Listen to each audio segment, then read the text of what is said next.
जब आप अपने अंदर के दुश्मन से जीत जाते हैं तो बाहर का दुश्मन आपका कुछ भी नुकसान नहीं कर सकता। अंदर के दुश्मन बहुत सारे होते हैं, जैसे कि आलस, गुस्सा और घमंड। इस किताब में एक खास तरह के दुश्मन की बात की गई है जिसका नाम है ईगो। ये हमारे चरित्र का वह हिस्सा है जो हमारे बारे में हमेशा अच्छा सोचता है। अपने बारे में अच्छा सोचना कोई गलत बात नहीं है, लेकिन जब आप अपनी कमियों को अनदेखा करके अपने गलत कामों को भी अच्छी नजर से देखने लगते हैं तो यह नुकसानदायक हो सकता है। इस किताब में बताया गया है कि ईगो वास्तविकता में होता क्या है, किस तरह से हम इसे काबू कर सकते हैं, इसे काबू न करने के क्या नुकसान हो सकते हैं। इसी ईगो के बारे में ऑथर रायन हॉलिडे ने अपनी book ego is the enemy में विस्तार से बताया है। उनका मानना है कि हर किसी की जिंदगी में 3 फेजेस चलती हैं। पहली एस्पायर, दूसरी सक्सेस और तीसरी फेलियर।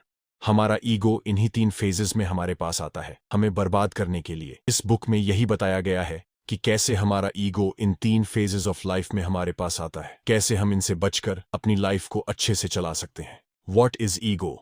ईगो और एटीट्यूड में सिर्फ एक ही अंतर है। एटीट्यूड सिर्फ एक वे ऑफ लिविंग है, वही ईगो उस वे ऑफ लिविंग को दिखाकर अपने आप को बड़ा बताना है। जैसे कि हर इंडियन एशियन है, लेकिन हर एशियन का इंडियन होना जरूरी नहीं है, वैसे ही हर ईगोइस्टिक पर्सन के अंदर एटीट्यूड होता है, लेकिन हर एटीट्यूड वाले पर्सन में ईगो हो ऐसा जरूरी नहीं। आजकल ज्यादातर लोग एटीट्यूड को ईगो से कनेक्ट करते हैं, लेकिन ऐसा नहीं है। ईगो एटीट्यूड से बहुत छोटा होता है, वही ईगो बैड एटीट्यूड का पार्ट होता है। उदाहरण के लिए, जिसके पास गुड एटीट्यूड है वही ये बोलेगा मेरे अंदर कैपेबिलिटीज है जो मुझे सबसे सफल बनाएंगी। वहीं पर ईगोइस्टिक पर्सन कहेगा मेरे पास इतनी ज्यादा नॉलेज है, मुझसे ज्यादा बुद्धिमान इस दुनिया में कोई और नहीं है। ईगो को ह्यूमिलिटी मीटर से चेक किया जा सकता है, जैसे कि जितनी ज्यादा ह्यूमिलिटी, विनम्रता होगी उतना कम ईगो उस पर्सन के अंदर होता है। इसका मतलब ईगो ह्यूमिलिटी के इनडायरेक्टली प्रोपोर्शनल होता है। अब बात आती है कि हम अपनी जिंदगी के 3 फेज पर किस प्रकार के ईगो से मिलेंगे, उनको कैसे सही किया जा सकेगा। इसी प्रकार जाने, जो सोचोगे वही सब मिलेगा।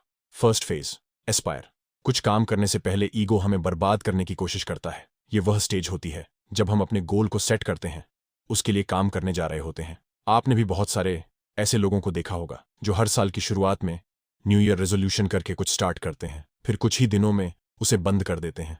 ऐसा इसलिए होता है क्योंकि वह उस काम की शुरुआत तो करते हैं, फिर पूरी दुनिया को बताते हैं देखो मैंने ये न्यू ईयर रेजोल्यूशन लिया है, मैं अपनी जिंदगी को बदल दूंगा।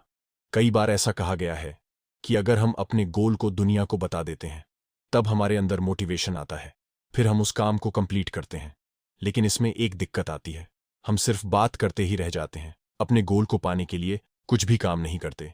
हम सिर्फ बताते हैं कि वह एक दिन ऐसा करेंगे, इतने पैसे कमाएंगे, वो गाड़ी खरीदेंगे, ऐसी ही बहुत सारी बातें करते रहते हैं, लेकिन वह एक चीज करना भूल जाते हैं जो कि एक एक्शन है। बड़ी बड़ी बातें करना किसको अच्छा नहीं लगता है, लेकिन वहीं पर जब एक्शन लेने का समय आता है तब वह लोग वहां से गायब हो जाते हैं। दुनिया को अपने गोल्स बताने में कोई दिक्कत नहीं, लेकिन आपको तभी मोटिवेशन मिलेगा जब आप लोगों के प्रति अकाउंटेबल होंगे। अगर आपको गोल सेट करने के बाद ही तारीफ मिलने लगे तब उसे पूरा करने की जरूरत क्या है। वहीं पर जब लोग आपसे पूछते हैं कि क्या तुम ये कर पाओगे, तो आपके अंदर उनको साबित करने का मोटिवेशन आता है, आप उस काम को कंप्लीट करते हैं।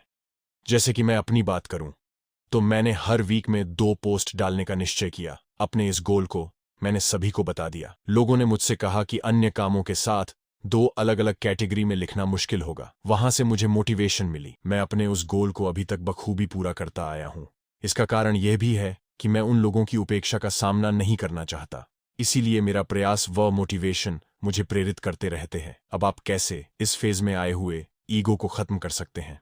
पहले आप अपने गोल्स को उनको बताएं जो आपका मजाक उड़ा सकते हैं, ताकि उनको एक और मौका मिल जाए आपका मजाक उड़ाने के लिए। मैं आपका बुरा नहीं चाहता हूं, लेकिन अगर आपको मोटिवेशन चाहिए तो ये सबसे अच्छा तरीका होगा। फिर जब आप इसे उन्हें बता देते हैं तो इसको अपने दिमाग में जरूर बैठा ले कि जब आप उस गोल तक नहीं पहुंच पाए तो वह लोग आपका बहुत मजाक उड़ाएंगे। फिर उस गोल के लिए काम करिए। अब आपके अंदर एक फियर ऑफ रिजेक्शन भी है, फियर ऑफ फेलियर के साथ, तब आप दुगनी तेजी से काम करेंगे। आप अपने गोल तक पहुंचने के लिए हर संभव प्रयास करेंगे। इसी प्रकार जाने कौन रोएगा आपकी मृत्यु पर। Second phase success. इस फेज में आए हुए ईगो हमें आगे चलकर बहुत ज्यादा नुकसान पहुंचा सकते हैं। इस बात को समझने के लिए ऑथर ने एक बहुत अच्छा एग्जाम्पल दिया। हावर्ड ह्यूज अपने समय के सबसे अधिक फाइनेंशियली सक्सेसफुल पर्सन थे।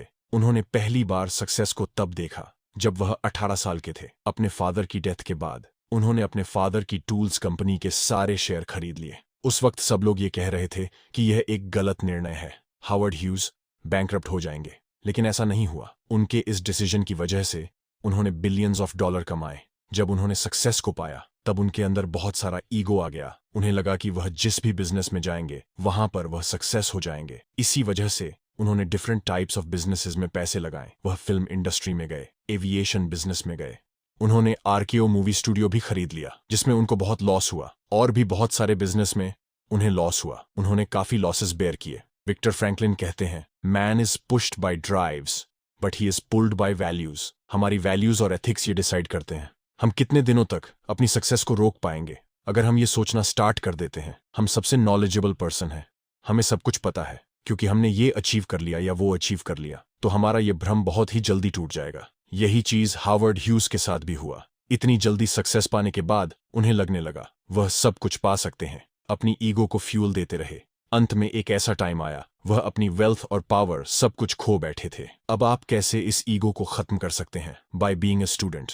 जी हाँ, आप चाहे जितनी भी सक्सेस पा लें, चाहे जितनी भी बुक्स पढ़ ले या डिग्री ले लें, तब भी आप किसी न किसी से तो हरदम छोटे ही रहते हैं। ये आपको मानना पड़ेगा। इस संसार में बहुत सारे लोग आपसे किसी न किसी रूप में बड़े होंगे जो कि आपसे ज्यादा नॉलेज, आपसे ज्यादा एक्सपीरियंस, आपसे ज्यादा पावर रखते होंगे।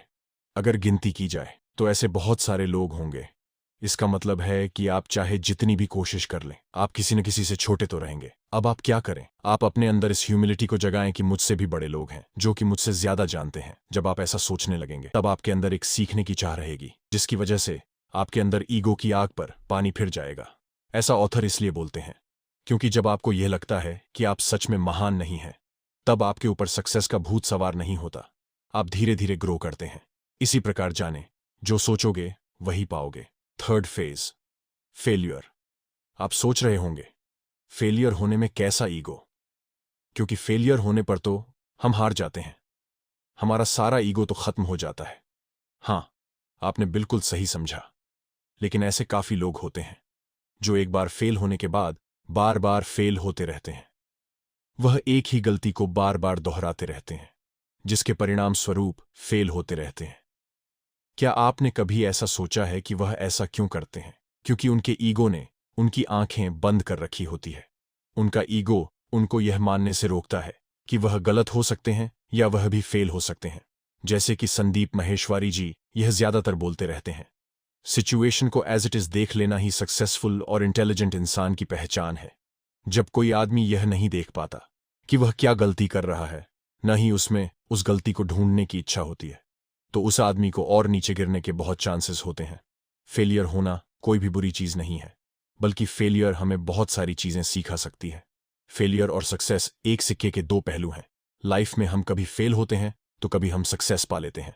ऑथर ने फेलियर वाले ईगो को सॉल्व करने के लिए अलाइव टाइम और डेड टाइम के बारे में बताया है। डिट्रॉइट रेड एक क्रिमिनल था। वह ड्रग्स बेचता था, चोरी करता था और भी कई गंदे काम करता था। फिर फरवरी 1946 में जब वह 19 साल का था, वह चोरी के जुर्म में पकड़ा गया। उसको 10 साल की सजा हुई। वह जेल के अंदर बहुत सारे क्रिमिनल दोस्त बनाकर और बड़े क्राइम के बारे में सीख सकता था।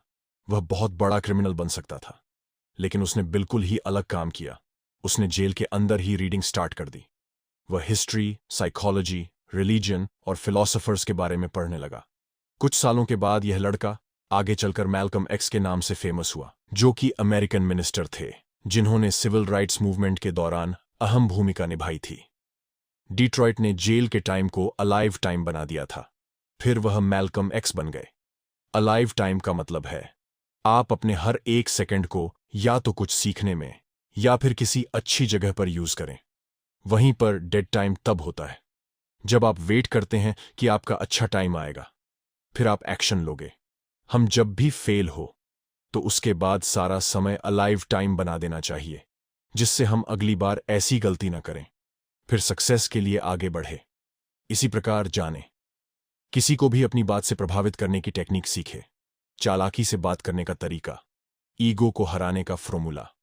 ईगो को हराने का फॉर्मूला बहुत ही सिंपल है, जो हमें इसी बुक से मिला। वह है प्लस प्लस, माइनस और इक्वल टू वेयर।